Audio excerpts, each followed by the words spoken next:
Motion of charge particle in electric and magnetic field both, मतलब दोनों field एक दूसरे के परपेंडिकुलर रखेंगे। वेलोसिटी सिलेक्टर का ये डिस्कशन है ना यहाँ पे। Motion of charge particle in electric and magnetic field, motion of charge particle in electric and magnetic field, electric and magnetic field मतलब दोनों फील्ड यहाँ पे प्रेजेंट है, इलेक्ट्रिक फील्ड भी प्रेजेंट है और मैग्नेटिक फील्ड भी प्रेजेंट है, लेकिन यहाँ पे दोनों फील्ड हम एक दूसरे के क्रॉस लेने वाले हैं। Motion of charge particle in electric and magnetic field, इस पे हम डिस्कस करेंगे लॉरेंट्ज फोर्स के बारे में, लॉरेंट्ज फोर्स किस तरह से लगता है और वेलोसिटी सिलेक्टर क्या होता है। ठीक है, तो यहाँ पे सबसे पहले अगर मान लो किसी जगह पे दोनों फील्ड प्रेजेंट है तो चार्ज पार्टिकल पे टोटल फोर्स कितना लगेगा। दोनों फील्ड प्रेजेंट है इसका मतलब फॉर एग्जांपल ये किसी जगह पे इलेक्ट्रिक फील्ड दी हुई है, ये इलेक्ट्रिक फील्ड है यहाँ पे, ठीक है, एंड मैग्नेटिक फील्ड भी यहाँ पे प्रेजेंट है। And suppose magnetic field is given by this, green colour के पेन से मैंने यहाँ पे मैग्नेटिक फील्ड को बना दिया है, ये मैग्नेटिक फील्ड है और यहीं पे चार्ज पार्टिकल भी प्रेजेंट है। तो चार्ज पार्टिकल पे टोटल फोर्स कितना लगेगा। अगर मान लो चार्ज पार्टिकल की वेलोसिटी भी है, अगर यहाँ पे ना इसको रेस्ट से भी रिलीज करोगे तब भी दोनों फोर्स अराइज हो जाएंगे, क्योंकि इलेक्ट्रिक फील्ड के कारण चार्ज पार्टिकल वेलोसिटी गेन कर लेगा और जैसी वेलोसिटी गेन करेगा तो मैग्नेटिक फोर्स भी लगने लगेगा। तो यहाँ पे चार्ज पार्टिकल पे जो टोटल फोर्स लगेगा that is known as Lorentz force. So therefore total force act on q, q मतलब charge particle, total force act on q is f vector equals to, एक है इलेक्ट्रिक फोर्स और दूसरा कौन सा फोर्स हो गया, मैग्नेटिक फोर्स। मतलब चार्ज पार्टिकल पे यहाँ पे दोनों फोर्स लगेंगे, इलेक्ट्रिक फोर्स भी लगेगा और मैग्नेटिक फोर्स भी लगेगा। both the force are act on the charge particle here, electric force भी लगेगा मैग्नेटिक फोर्स भी लगेगा, ठीक है, दोनों फोर्स लग रहा है यहाँ पे चार्ज पार्टिकल पे, electric force and magnetic force दोनों फोर्स लग रहे हैं। ठीक है, इलेक्ट्रिक फोर्स के बारे में डिटेल अपन ने ऑलरेडी पढ़ा हुआ और मैग्नेटिक फोर्स के लिए भी अपन ने ऑलरेडी पढ़ लिया अभी, ठीक है ना। इस फोर्स को क्या बोलते हैं, अगर हम यहाँ पे टोटल फोर्स को लिख दें, इस फोर्स को लॉरेंट्ज फोर्स भी बोलते हैं, QE plus Q into V cross B, ये टोटल फोर्स का फार्मूला आ गया यहाँ पे इलेक्ट्रिक फील्ड और मैग्नेटिक फील्ड दोनों में। लेकिन इसमें जो मैग्नेटिक फोर्स होता है वो वेलोसिटी के परपेंडिकुलर डायरेक्शन पे लगता है, ठीक है, वेलोसिटी के परपेंडिकुलर डायरेक्शन पे लगेगा, और इलेक्ट्रिक फोर्स वेलोसिटी के डायरेक्शन पे लगेगा या फिर डिपेंड करेगा भाई एक्सीलरेशन के डायरेक्शन पे आएगा। अगर आपने रेस्ट से रिलीज किया तो फिर वेलोसिटी के डायरेक्शन पे आएगा, और अगर रेस्ट से रिलीज नहीं किया है तो फिर उसमें एक्सीलरेशन प्रोड्यूस होगा, आप टोटल वेलोसिटी वहां पे निकालेंगे। That is little bit complicated phenomena, तो हम उस पर नहीं जा रहे हैं अभी। यहाँ पे ये जो फोर्स एफ है, इस फोर्स को एक और सिंपल नाम दे दिया गया, लॉरेंट्स ने इसके बारे में डिस्कशन किया था, तो इस फोर्स को लॉरेंट्स फोर्स भी बोल देते हैं, लॉरेंट्स फोर्स, ठीक है, लॉरेंट्स फोर्स भी बोलते हैं, मतलब जिसमें दोनों फोर्स आ गए। क्लियर हो गया ये, कोई डाउट अभी यहाँ पे। लॉरेंट्स फोर्स मतलब अगर इलेक्ट्रिक फील्ड और मैग्नेटिक फील्ड दोनों प्रेजेंट हैं तो चार्ज पार्टिकल में जो टोटल फोर्स लगेगा वो दोनों फोर्स का वेक्टर सम होगा, इलेक्ट्रिक फोर्स और मैग्नेटिक फोर्स दोनों का। ये समझ गए कि कोई डाउट है अभी इस पे। हेलो, ये समझ गए या डाउट है। हेलो, अरे भाई समझ गए या समझ डाउट गए। है ना? अगर समझ मान गए लो सर। इलेक्ट्रिक फील्ड और मैग्नेटिक फील्ड दोनों प्रेजेंट हैं तो दोनों फोर्स लगेंगे चार्ज पार्टिकल पे। अगर रेस्ट पे छोड़ दिए तो फिर मैग्नेटिक फोर्स आएगा कि नहीं, थोड़ा सोच के बताओ। अगर चार्ज पार्टिकल को जहाँ पे दोनों फील्ड प्रेजेंट हैं वहां पे आपने रेस्ट से रिलीज कर दिए तो मैग्नेटिक फोर्स लगेगा या नहीं लगेगा? लगेगा। क्यों? कब लगेगा? तो तुरंत लगेगा कि थोड़ी देर बाद लगेगा? जब इलेक्ट्रिकल फील्ड के कारण उसमें वेलोसिटी जनरेट होगी तब हाँ, लगेगा। तब मैग्नेटिक भी लगने लगेगा, है ना? तो यहाँ पे रेस्ट वाली कंडीशन की बात नहीं है ऐसा कुछ कि रेस्ट पे है तो मैग्नेटिक फोर्स नहीं लगेगा। रेस्ट पे है तो इलेक्ट्रिक फील्ड उसको तुरंत क्या करेगी, एक्सिलरेट करेगी। और जैसे ही वो कुछ वेलोसिटी आएगी तुरंत, तो फिर उसमें मैग्नेटिक फोर्स भी लगने लगेगा। क्लियर हो गया अभी? तो दोनों फोर्सेस के बारे में डिटेल में स्टडी हो गई है। तो अगले पेज पे अपन वेलोसिटी सिलेक्टर के बारे में पढ़ने वाले हैं। वेलोसिटी सिलेक्टर, मान लो आपको कोई पर्टिकुलर वेलोसिटी वाले चार्ज पार्टिकल चाहिए कि इस पर्टिकुलर वेलोसिटी के चार्ज पार्टिकल ही टारगेट को हिट करें, तो फिर इसके लिए हम चार्ज पार्टिकल को इलेक्ट्रिक और मैग्नेटिक फील्ड दोनों से पास कराते हैं उस पर्टिकुलर वेलोसिटी वाले। ठीक है ना? अगले पेज पे उसका डिस्कशन है। ओके, तो यहाँ पे आप इस पेज का स्क्रीनशॉट ले लो और आज की क्लास को कौन शेयर करेगा वो मैं बता देता हूँ। ठीक है, आयुष निमजे, आयुष निमजे, यस सर।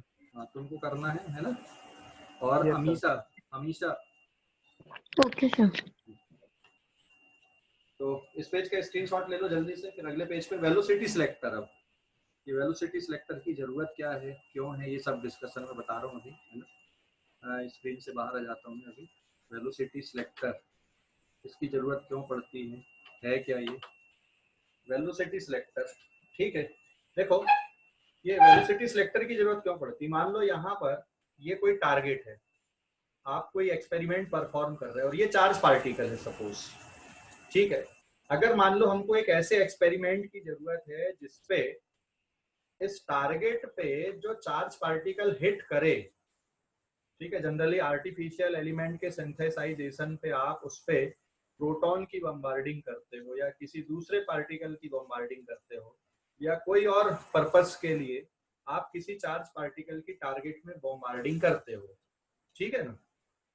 मान लो ये टारगेट है और ये चार्ज पार्टिकल है, इस पे सपोज 100 मीटर पर सेकंड वेलोसिटी वाला चार्ज पार्टिकल ही टकराना चाहिए, तो फिर क्या करोगे आप, कैसे सिलेक्ट करोगे? लेकिन इधर से जो चार्ज पार्टिकल आ रहे हैं आपके पास में वो बहुत सारे आ रहे हैं, उसमें से कुछ 100 मीटर पर सेकंड वेलोसिटी वाले भी हैं, कुछ 99 वाले हैं, कुछ 101 वाले हैं, कुछ 98 वाले हैं, वेरिएबल वेलोसिटी वाले। लेकिन आपको टारगेट में कितनी वेलोसिटी वाला चाहिए?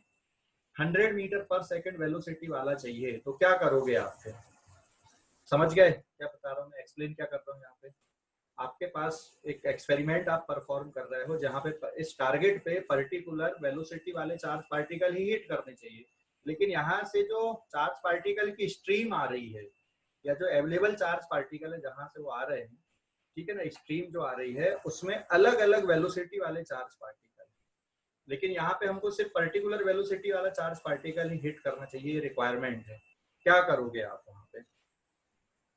तो ये जो बीच का स्पेस होता है, जैसे यहाँ से ये चार्ज पार्टिकल आ रहे हैं ना, तो ये जो बीच का स्पेस है यहाँ पे एक डायरेक्शन पे इलेक्ट्रिक फील्ड लगा दो ऐसे, और उसके परपेंडिकुलर डायरेक्शन पे कौन सी फील्ड लगा दो? मैग्नेटिक फील्ड लगा दो। समझ गए ना? एक डायरेक्शन पे इलेक्ट्रिक फील्ड और एक डायरेक्शन पे मैग्नेटिक फील्ड लगा दो। तो अभी अपन डायग्राम पे देखेंगे कि किस तरह से होता है। तो इस तरह से आप सेट करो इलेक्ट्रिक फील्ड और मैग्नेटिक फील्ड को, वो आगे डिस्कशन में आएगा कि इलेक्ट्रिक फील्ड और मैग्नेटिक फील्ड का जो रेशियो है E/B 100 के बराबर हो, उस रेशियो को 100 के बराबर सेट कर दो। तो ये जो 100 मीटर पर सेकंड वाली वेलोसिटी वाला चार्ज है वो बस इसको टकराएगा, और अगर मान लो कम या ज्यादा है तो वो ऊपर डिफ्लेक्ट हो जाएंगे या नीचे डिफ्लेक्ट हो जाएंगे। समझ गए ना? किसी और डायरेक्शन में डिफ्लेक्ट हो जाते हैं, मतलब टारगेट को सिर्फ कौन सी वेलोसिटी वाला चार्ज पार्टिकल हिट करेगा? पर्टिकुलर 100 मीटर पर सेकंड वेलोसिटी वाला चार्ज पार्टिकल ही हिट करेगा। तो ये डिस्कशन अब यहाँ पे आने वाला है, ये समझ गए अभी? इसको क्या बोलते हैं हम? Velocity selector. और इसमें दोनों फील्ड को हम रख रहे हैं, इलेक्ट्रिक फील्ड और मैग्नेटिक फील्ड दोनों रहती हैं, और दोनों फील्ड एक दूसरे के परपेंडिकुलर होते हैं। ठीक है। अच्छा ऐसा क्यों हो सकता है, ये डिस्कशन यहीं पे जो टोटल फोर्स लग रहा है ना चार्ज पार्टिकल पे, तो अगले पेज पे मैं जा रहा हूँ, इस पेज का आप लोग स्क्रीनशॉट ले लो जल्दी से, इस पेज का स्क्रीनशॉट ले लो। हाँ वेदांत बोलो, अभी कुछ क्वेश्चन है तुमको। सर एक्सपेरिमेंट में तो इलेक्ट्रिक फील्ड प्रोड्यूस हो जाएंगे, मैग्नेटिक फील्ड कैसे प्रोड्यूस करेंगे? मैग्नेट के थ्रू कर दो ना भाई, या फिर कोई और तरीके से प्रोड्यूस कर दो। अभी मैग्नेटिक फील्ड प्रोड्यूस करने के तरीके अपन ने नहीं सीखे ना, सॉलिनॉइड होता है और भी अलग अलग तरीके होते हैं, करंट कैरिंग वायर होता है, मैग्नेट्स होती हैं, ठीक है ना, समझ गए। हाँ।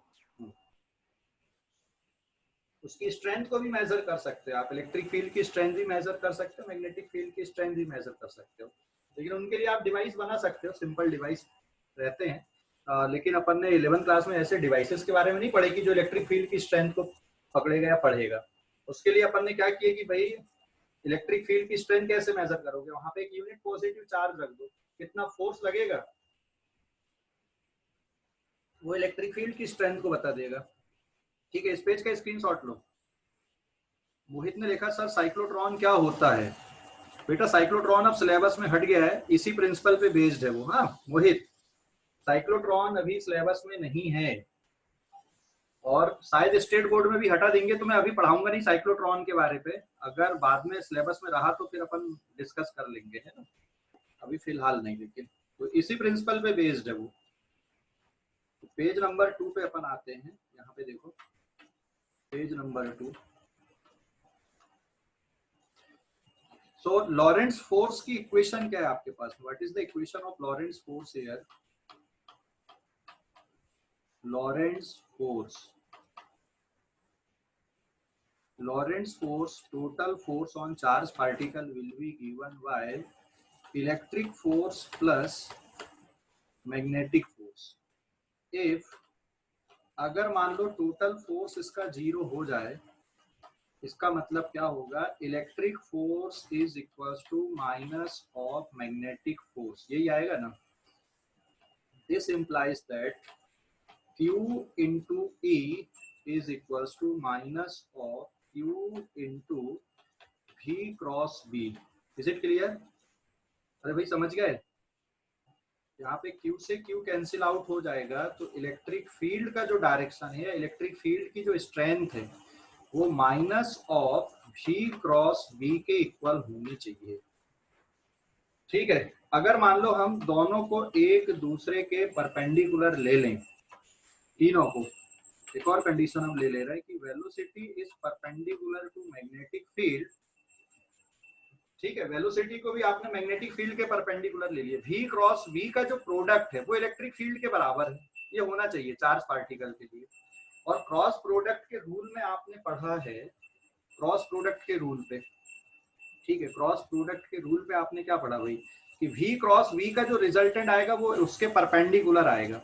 अगर मैं यहाँ पे एक प्लेन डिस्कस कर लूँ, एक प्लेन में यहाँ पे बना दूं, ये देखो एक प्लेन मैंने यहाँ पे लिया और इस पे सपोज ये वेलोसिटी वेक्टर हो गया यहाँ पे एक, ठीक है, एक को मैंने वेलोसिटी वेक्टर ले लिया और एक को मैग्नेटिक फील्ड वेक्टर ले लिया, ये वेलोसिटी वेक्टर है और ये हो गया मैग्नेटिक फील्ड वेक्टर, समझ गए ना। अब v क्रॉस b आप कर रहे हो यहाँ पे, तो v क्रॉस b से जो रिजल्टेंट आएगा वो किधर आएगा, v क्रॉस b का resultant by right hand thumb rule अगर आप अप्लाई करते हो तो किधर आएगा, ऊपर की तरफ आएगा। लेकिन यहाँ पे माइनस साइन लिया गया है, इसका मतलब ये जो टर्म है this is equals to e, actual में ये किसके बराबर है, minus of v cross b के इक्वल है। और आप ऊपर का जो डायरेक्शन देखोगे वो आएगा v क्रॉस b का, क्लियर हो गया, अभी v क्रॉस b का डायरेक्शन ऊपर आएगा। लेकिन अगर आपको इलेक्ट्रिक फील्ड चाहिए यहाँ पे, उसका डायरेक्शन कैसा होना चाहिए, minus of v cross b होना चाहिए। अगर ऐसी सिचुएशन है और इसमें भी आपने अगर वेलोसिटी को परपेंडिकुलर ले लिया, यहाँ पे velocity is perpendicular to magnetic field, तो फिर what is the magnitude of electric field will be given by magnitude of v cross b, ये किसके इक्वल आ जाएगा, यहाँ पे this is equals to e और ये रहेगा vb sin 90। साइन 90 क्यों, क्योंकि आपने कंडीशन लगा दिया कि वेलोसिटी भी मैग्नेटिक फील्ड के परपेंडिकुलर है, मतलब तीनों एक दूसरे के परपेंडिकुलर हो गए यहाँ पे, तीनों term electric field is perpendicular to velocity which is perpendicular to magnetic field.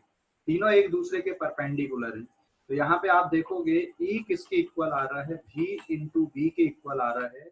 या जो वेलोसिटी है, अगर मान लो E अपॉन बी के रेशियो को सेटिस्फाई कर दे, तो जो फोर्स लगेगा चार्ज पार्टिकल पे with suitable direction of electric and magnetic field, net force कितना हो जाएगा, 0 हो जाएगा।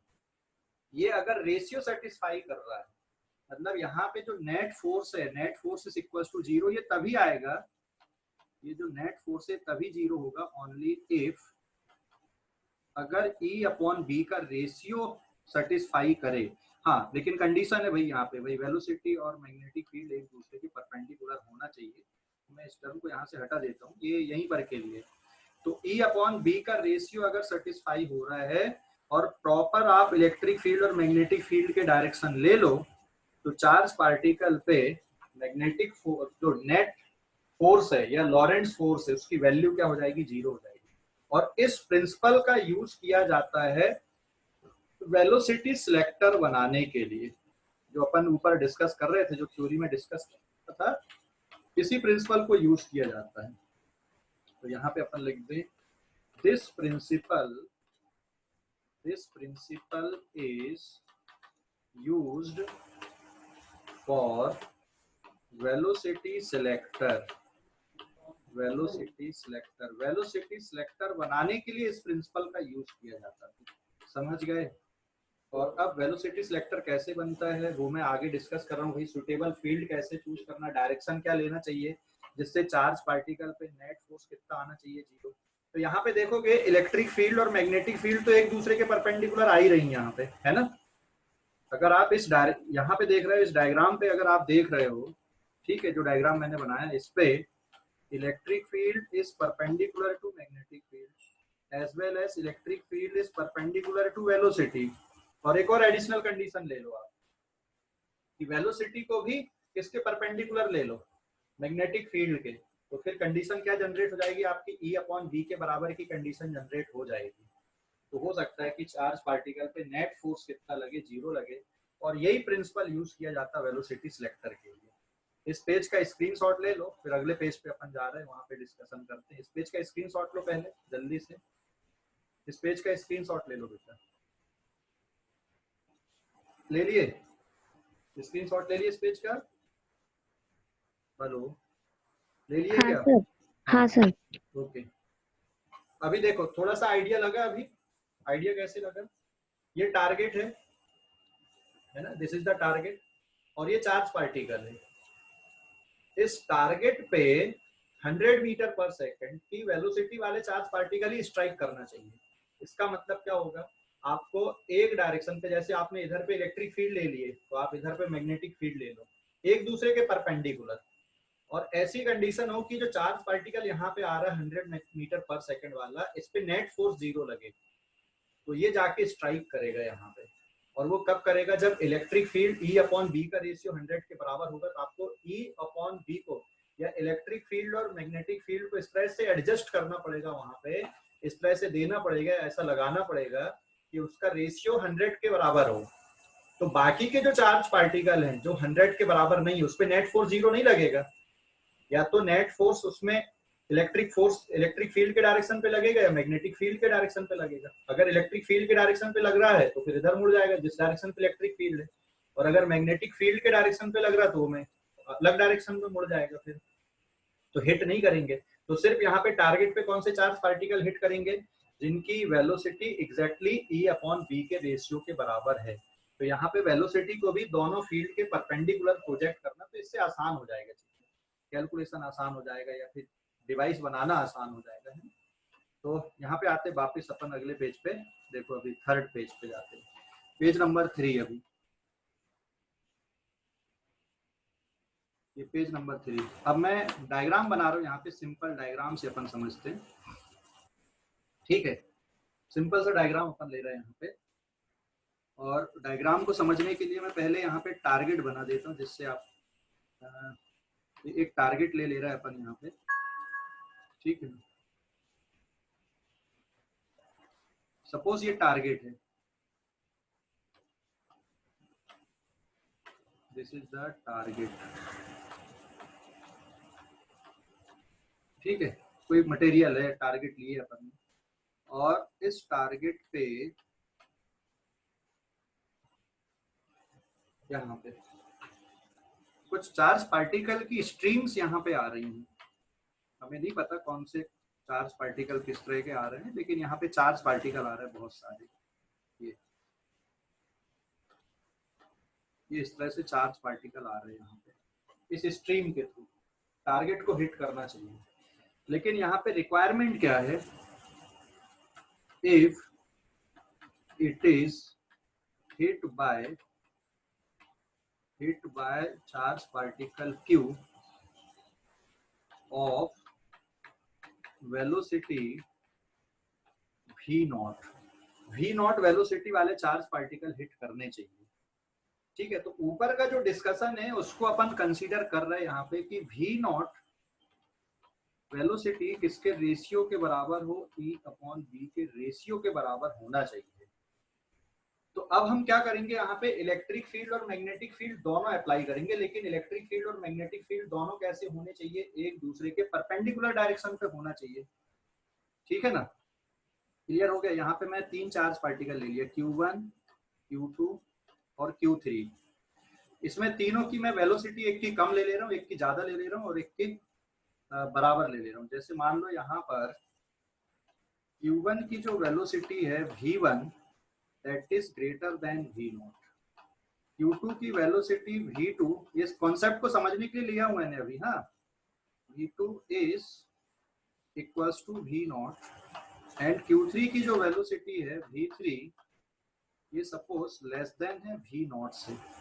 अब यहाँ पे मैं मैग्नेटिक फील्ड पहले अप्लाई कर देता हूँ।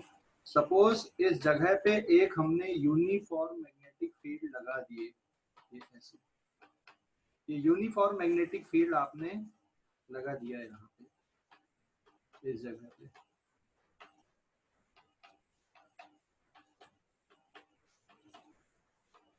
वैसे इतने स्पेस की जरूरत नहीं, थोड़ा बहुत जगह तक आपने लगा दिया इतना। ठीक है, तो यहाँ पे आपने यूनिफॉर्म मैग्नेटिक फील्ड लगा दिया, this is uniform magnetic field. Is it clear?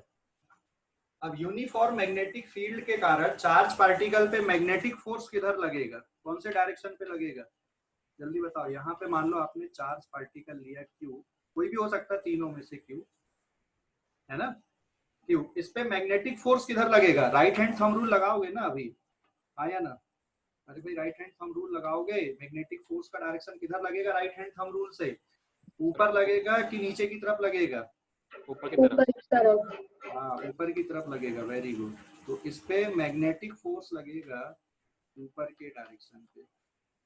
इसका मतलब अब यहाँ पे आपको इलेक्ट्रिक फील्ड भी लगानी पड़ेगी, और इलेक्ट्रिक फील्ड आपको ऐसी सेट करना पड़ेगा कि इलेक्ट्रिक फोर्स का डायरेक्शन नीचे की तरफ आए, नीचे की तरफ इलेक्ट्रिक फील्ड, नीचे की तरफ इलेक्ट्रिक फोर्स का डायरेक्शन आए, और पॉजिटिव चार्ज पार्टिकल्स हैं तो डेफिनेटली आपको इस तरह से नीचे के डायरेक्शन पे क्या लगाना पड़ेगा, यहाँ पे इलेक्ट्रिक फील्ड लगाना पड़ेगा।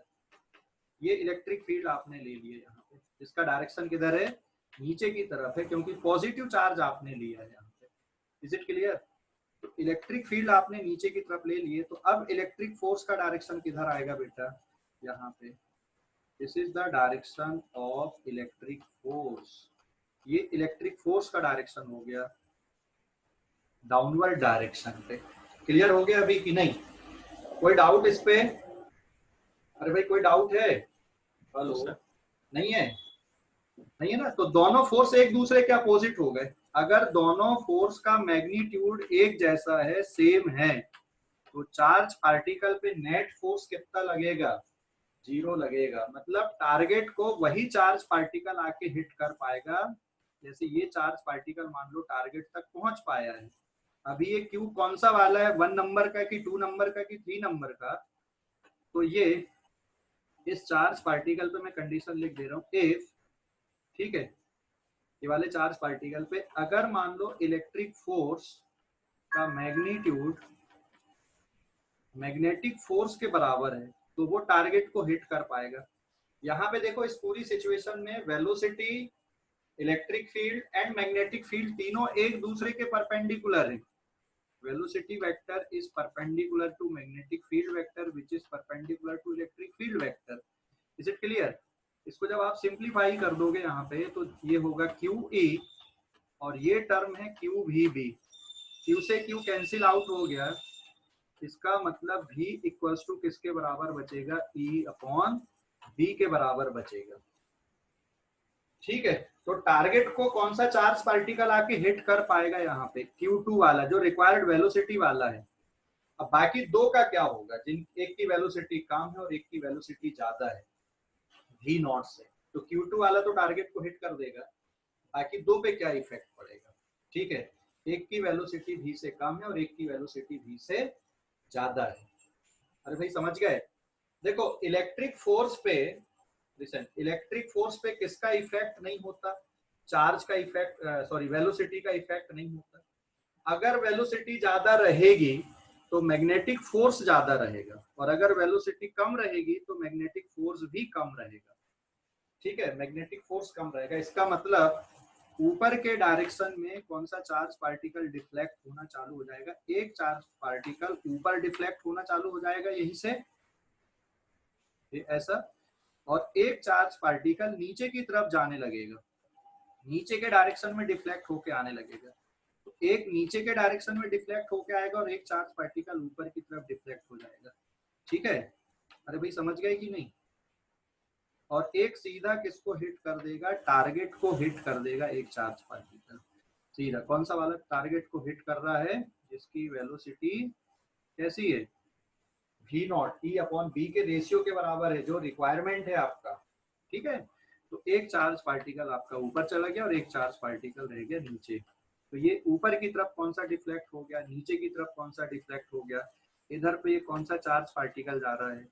वेलोसिटी कम, Q1 वेलोसिटी ज्यादा में मैग्नेटिक फोर्स भी ज्यादा रहेगा, सही है। तो ये कौन सा आएगा ऊपर की तरफ? Q1, और नीचे की तरफ कौन सा चला जाएगा? ये Q2 चला जाएगा। Q2 समझ गए कि नहीं? क्लियर हो गया बेटा? इसमें ऊपर जो डिफ्लेक्ट हो रहा है इसमें मैग्नेटिक फोर्स का मैग्नीट्यूड किससे ज्यादा है? इलेक्ट्रिक फोर्स के मैग्नीट्यूड से ज्यादा है। तो आप यहाँ पे देख सकते हो इसको सॉल्व करके, Q V B is greater than Q E. Is it clear? तो Q से Q कैंसिल हो गया, मतलब V is greater than E by B। Is it clear?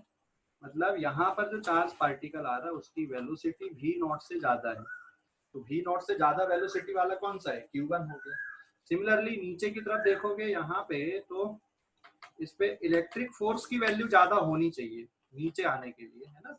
Electric force का मैग्नीट्यूड ज्यादा होना चाहिए, किससे? मैग्नेटिक फोर्स से। तो QE is greater than QVB. This implies that V is less than E by B. इसका मतलब यहाँ पे वेलोसिटी V नॉट से कम होनी चाहिए। अभी समझ गए? तो ये प्रिंसिपल यूज किया जाता है वेलोसिटी सिलेक्टर के लिए। क्लियर हो गया कि कोई डाउट है? ये जो पूरा डिस्कशन तो Q3 होगा ना? हाँ, ये यहाँ पे Q3 आएगा, सॉरी बेटा एक मिनट, ये Q3 रहेगा, नीचे की तरफ कौन सा जाएगा? Q3। अभी समझ गए कि नहीं? हेलो, अरे भाई समझ गए? Yes sir. हाँ सर। पूरा डिस्कशन समझ गए? ये कोई डाउट बचा इस पे किसी को? कोई डाउट है? क्लियर हो गया पूरा? तो चार्ज पार्टिकल कौन सा टारगेट को हिट करना चाहिए? इलेक्ट्रिक फील्ड और मैग्नेटिक फील्ड का डायरेक्शन उसके अकॉर्डिंग लगाना पड़ता है। ठीक है ना? अगर मान लो नेगेटिव चार्ज पार्टिकल लेते अपन, सभी नेगेटिव वाले रहते, तो क्या करना पड़ता है? कहाँ पे चेंज लाना पड़ता है?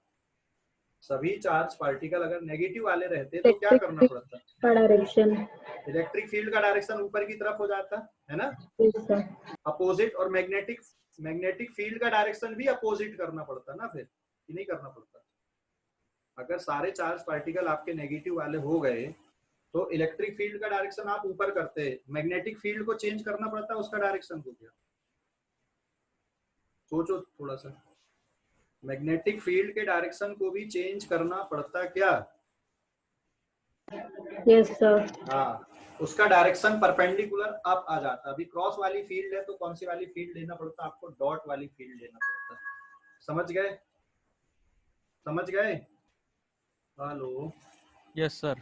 ओके, ठीक है, तो अब इस पेज का आप लोग स्क्रीनशॉट ले लो जल्दी से, ये पूरा डिस्कशन वेलोसिटी सिलेक्टर कैसे बनता है, ठीक है ना, इस पेज का स्क्रीनशॉट ले लो बेटा।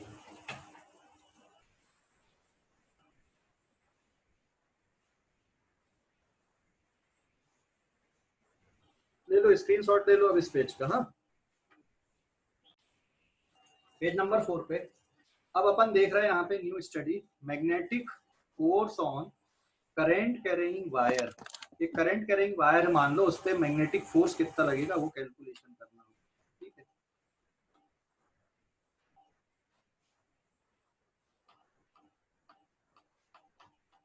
Magnetic force on current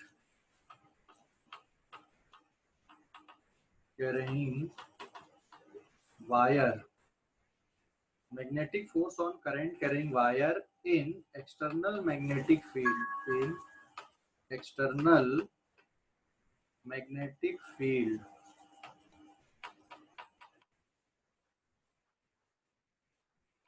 external magnetic field पे मैग्नेटिक फोर्स कितना लग रहा है ये अपन अब डिस्कशन करने वाले हैं, ठीक है ना।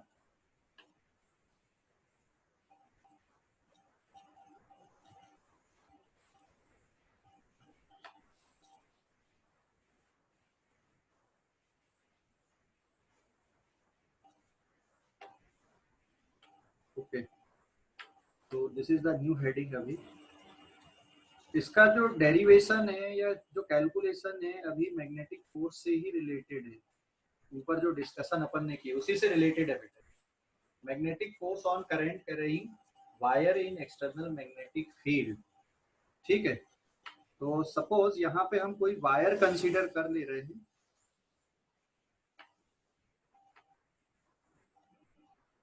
ये कोई वायर हमने कंसीडर किया, ध्यान रखना, this is any current carrying wire,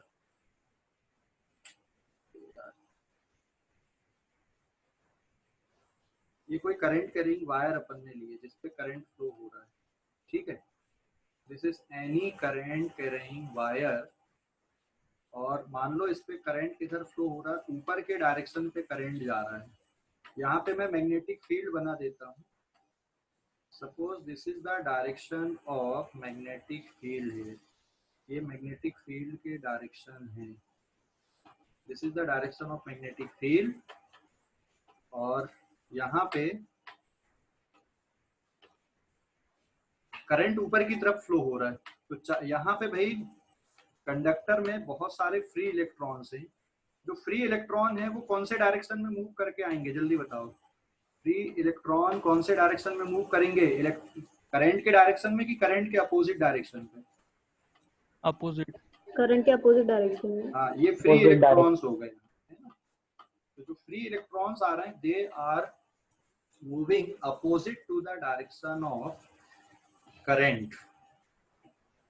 तो यहाँ पे मैं लिख दूं ये फ्री इलेक्ट्रॉन हो गए आपके, ठीक है। So these are the free electron, ये फ्री इलेक्ट्रॉन है बेटा।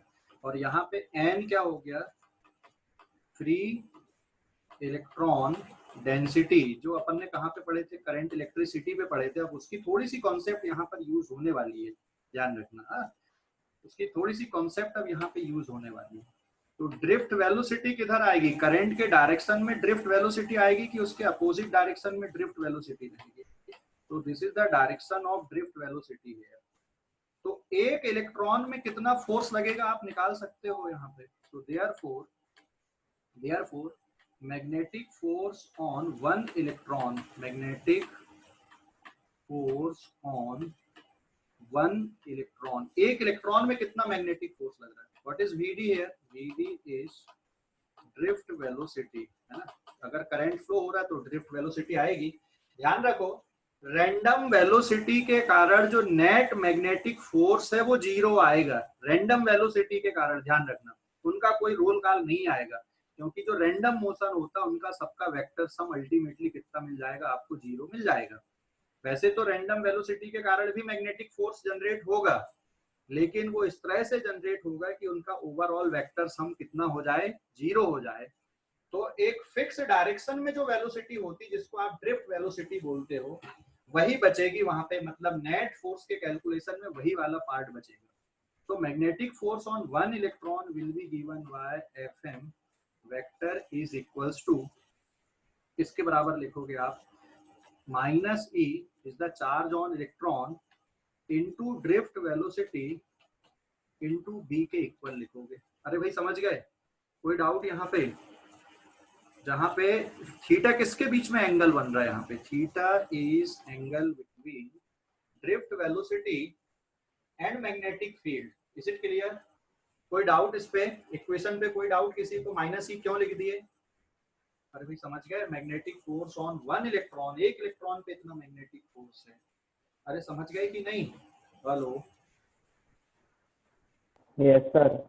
हाँ, तो अब यहाँ पे आप एक वायर का ना छोटा सा क्रॉस सेक्शन आप कंसीडर कर लो, छोटा सा पार्ट आप कंसीडर कर लो। जैसे आपने यहाँ से इतना पार्ट आप अगर कंसीडर कर रहे हो, ये इतना, ठीक है, ये छोटा सा सेगमेंट आपने वायर का कंसीडर किया, ये छोटा सा सेगमेंट डीएल लेंथ का है।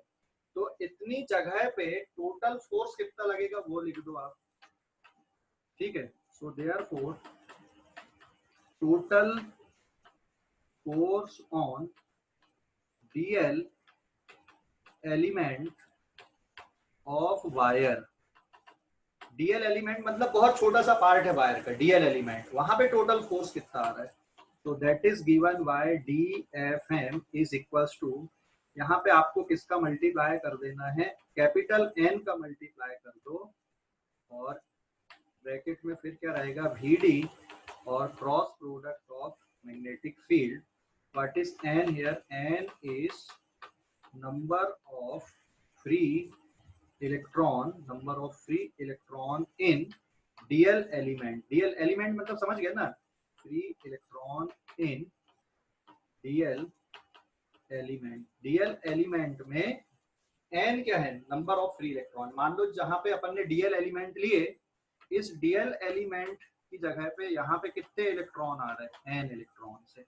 तो n, एक इलेक्ट्रॉन पे आपने फोर्स निकाला, तो n का मल्टीप्लाई कर दोगे तो वो n इलेक्ट्रॉन पे फोर्स आ गया, जो कितनी जगह पे प्रेजेंट है, आपके डीएल जगह पे प्रेजेंट है। अच्छा, आपने पूरे वायर पे क्यों नहीं निकाल दिए, आपने डीएल ही क्यों लिए यहाँ पे, कोई बताएगा क्या? थोड़ा सा आपने पूरे वायर के लिए क्यों नहीं लिख दिया भाई, आपने सिर्फ डीएल के लिए क्यों लिखा यहाँ पे? कोई बताएगा, जस्टिफाई करेगा कुछ? आपने पूरे वायर के लिए क्यों नहीं लिखा इसको, सिर्फ डीएल एलिमेंट के लिए ही क्यों लिखा यहाँ पे कैलकुलेशन पे? हेलो, कोई बताएगा? थोड़ा सा एक्सप्लेन करो, डायग्राम देख के एक्सप्लेन करो। Hello, infinite number of electrons के कारण। नहीं नहीं नहीं नहीं नहीं नहीं बेटा, अगर तुम थोड़ा सा और आगे बढ़ोगे तो जो ड्रिफ्ट वेलोसिटी का डायरेक्शन है, ये ड्रिफ्ट वेलोसिटी यहाँ पे ऐसी आ जाएगी ना भाई, एंगल बदलेगा कि वही एंगल रहेगा? एंगल बदलेगा या वही रहेगा? बदल जाएगा। बदल जाएगा। तो डीएल एलिमेंट में VD क्रॉस V सेम रहना चाहिए, तब तो आपने n का मल्टीप्लाई कर दिया ना, नहीं तो फिर आपको FM1 plus FM2 plus FM3 small FM1 ऐसे इनफाइनाइट बार करना पड़ता है ना। तो VD क्रॉस V कांस्टेंट बना रहना चाहिए। डीएल जगह पे, डीएल मतलब खुद ही इनफाइनाइट स्मॉल होता है, वहां पर जितने फ्री इलेक्ट्रॉन्स हैं उन सबकी ड्रिफ्ट वेलोसिटी और मैग्नेटिक फील्ड के बीच में जो एंगल बनेगा वो लगभग लगभग थीटा के बराबर रहेगा, मतलब सेम रहेगा। इसलिए आपने क्या किया, यहाँ पे डीएल एलिमेंट ही आपने कंसीडर किया, पूरा वायर आपने कंसीडर नहीं किया। अगर मान लो ये कॉन्सेप्ट अपन स्ट्रेट वायर पे लगा देते, मैंने यहाँ पे वायर स्ट्रेट क्यों नहीं बनाया था जानबूझ के, अगर स्ट्रेट भी तो बना सकता था, मुझे ये टेढ़ा मेढ़ा डायग्राम बनाने की क्या जरूरत थी यहाँ पे? ठीक है, समझ गए? अगर अपन स्ट्रेट वायर ले लेते तो फिर तो हम पूरे वायर के लिए लिख देते, हमको ये सब पंचायत करने की जरूरत ही नहीं थी, सीधा सीधा कर देते अपन कैलकुलेशन। अभी समझ गए या डाउट है? हेलो, समझ गए या डाउट है? अरे भाई समझ गए या डाउट है? हेलो, अरे समझ गए या डाउट है? बोलो जल्दी से, यहाँ पे किसी को भी डाउट है क्या? हेलो सर एक बार फिर से समझाओ ना। हाँ, एक बार फिर से मैं देख, मैंने क्या बोला है कि आपने पूरे वायर के लिए क्यों नहीं किया, आपने डीएल एलिमेंट के लिए ही क्यों किया ये कैलकुलेशन, तो ये सोचना था, ये पूछा मैंने। एक सिंगल इलेक्ट्रॉन के लिए आपने निकाल दिया magnetic force on one electron, single electron पे हो गया फार्मूला। अब डीएल एलिमेंट में जितने भी फ्री इलेक्ट्रॉन है, डीएल मतलब यहाँ पे देखो ये छोटा सा वायर, छोटा सा टुकड़ा ले लिया आपने डीएल लेंथ का, यहाँ पे कितना फोर्स है उसके लिए कैलकुलेशन आपने कर दी है ना। तो इसमें सिर्फ आपने किसका मल्टीप्लाई कर दिया, एन का मल्टीप्लाई कर दिया। एन क्या है, number of free electron in DL element है ये, ठीक है। डीएल स्पेस में जहां पर डीएल लेंथ है वायर की, वहां पे एन क्या है, एन फ्री इलेक्ट्रॉन है, तो आपने एन का मल्टीप्लाई कर दिया, आपको वहां पे वेक्टर सम करने की जरूरत अभी नहीं पड़ी। लेकिन अगर फोर्स के डायरेक्शन अलग अलग आते तो फिर आपको बेटा यहीं पे वेक्टर सम करने की जरूरत पड़ जाती। यहाँ पे VD क्रॉस B सेम है, इसलिए आपने DL चूज किया है। अभी समझ गए, हाँ या ना? हाँ सर। समझ गए या डाउट है अभी भी कोई, किसी को बताओ जल्दी से। तो वायर पे देखो, करंट कैरिंग वायर पे देखो, जहां पे DL लिए वहां पे ड्रिफ्ट वेलोसिटी का डायरेक्शन, और उसके आगे जो इलेक्ट्रॉन है वहां पे ड्रिफ्ट वेलोसिटी का डायरेक्शन बदल गया ना, तो VD क्रॉस B की वैल्यू भी बदल जाएगी, तो आप सीधे सीधे n का मल्टीप्लाई नहीं कर पाओगे वहां पे, ठीक है। हेलो, अरे अभी भी नहीं समझा क्या हमेशा? समझ गया सर, समझ गया। ठीक है, इसलिए सर एक डीएल बार एलिमेंट, थीटा को रिलेटेड आपने कुछ बताया ना, वो बताओ ना। थीटा की रिलेशन ये बताया था मैंने, VD क्रॉस B में क्या आता है, VD B और साइन थीटा आता है ना। हाँ सर। तो जहां पे DL है वहां पे थीटा अलग होगा, और जो नीचे मैंने VD बनाया एक और देख नीचे वायर पे, वहां पे यस थीटा वही रहेगा कि अलग होगा वहां पे? अलग होगा। हाँ, इसलिए आपने पूरे वायर को कंसीडर नहीं किया, आपने छोटा सा डीएल एलिमेंट कंसीडर किए, जिससे आप एन का मल्टीप्लाई डायरेक्ट कर सको वहां पे, ठीक है। क्योंकि ऐसा करने पे VD क्रॉस B सेम रहेगा, और अगर आप पूरे वायर को ले लोगे तो VD क्रॉस B की वैल्यू सब जगह पे एक जैसी नहीं आएगी, और सब जगह पे एक जैसी नहीं आएगी तो फोर्स का डायरेक्शन भी अलग अलग मिलेगा।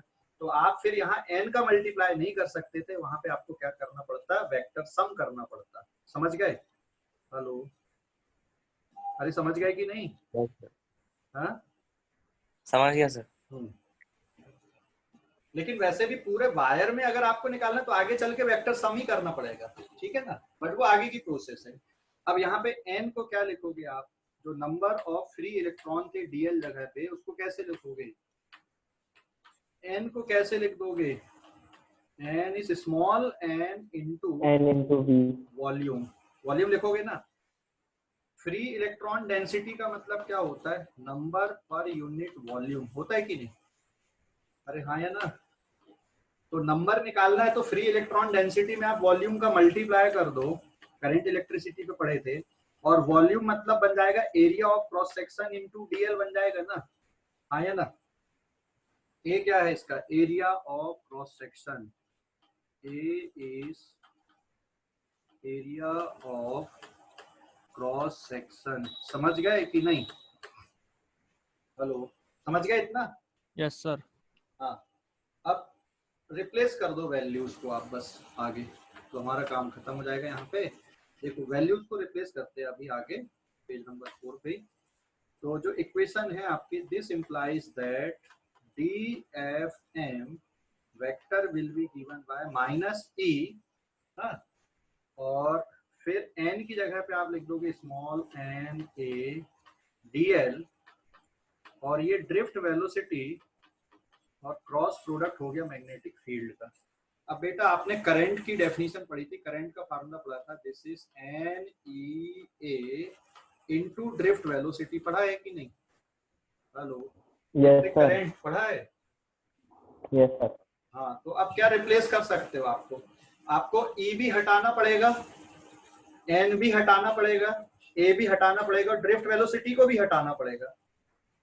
सबको हटा दोगे अगर, तो आपके पास जो फार्मूला बचेगा, DFM vector will be given bye I into DL cross B कर दोगे, ठीक है। लिख सकते हो ऐसा, माइनस साइन हट गया, क्यों हट गया माइनस साइन, बता सकते हो क्या? क्योंकि DL का डायरेक्शन आप करंट के डायरेक्शन पे ले रहे हो, और करंट का जो डायरेक्शन होता है वो इलेक्ट्रिक फील्ड के अपोजिट होता है, सॉरी फ्लो ऑफ इलेक्ट्रॉन के अपोजिट होता है, इसलिए वो माइनस साइन की अब जरूरत नहीं बची यहाँ पे। यहाँ पे डीएल का डायरेक्शन किधर ले लोगे, डीएल इज अलोंग करंट, क्योंकि करंट स्केलर क्वांटिटी होती है, current is a scalar quantity, तो आपको उसको वेक्टर के साथ में नहीं लिख सकते आप, इसलिए फार्मूले में क्या आ गया, I into D L cross B. Minus sign समझ गया क्यों हटा दिए, क्योंकि करंट का डायरेक्शन ड्रिफ्ट वेलोसिटी के अपोजिट होता है, तो ऑटोमेटिकली वो माइनस साइन वहां पर से हट गया। अभी समझ गए या कोई डाउट बचा है अभी भी? हेलो, समझ गए या डाउट बचा है? पूछो ना भाई जल्दी से, लास्ट स्टेप तक। हेलो, अरे समझ गए कि नहीं? कुछ तो बोलो, समझ गए या डाउट है कुछ? हेलो, समझ गए सर, कोई डाउट नहीं है। कोई डाउट नहीं है किसी भी बच्चे को? नहीं है तो स्क्रीनशॉट ले लो अब इस पेज का जल्दी से।